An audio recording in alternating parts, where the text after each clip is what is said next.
So, ich schreibe jetzt einige Wörter an die Tafel, eine kleine Geschichte, aber eine ganze Reihe von Wörtern und ihr lest mit. Wenn ein E mit einem I steht, dann heißt es Ei. Moment, ich muss jetzt nochmal hochstellen.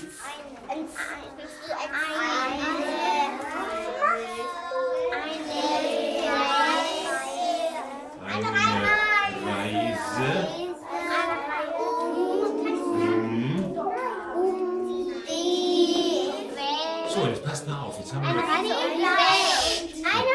wir haben jetzt noch etwas Neues. Wenn das I vor dem E steht, heißt es I, ein ganz langes I. Und wenn das E vor dem I steht, andersherum heißt es Ei. Also eine Reise um die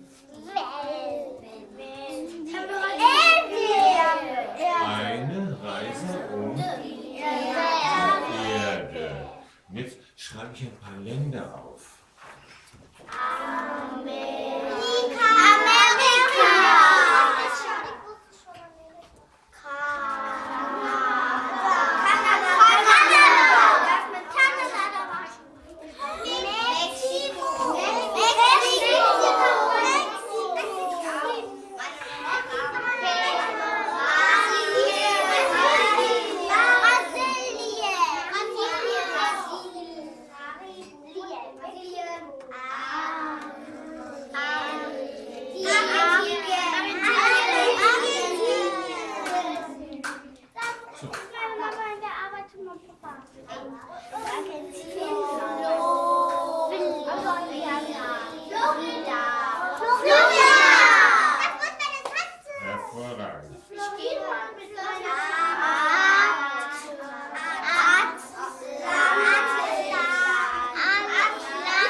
Wenn ein I mit einem U verbunden wird,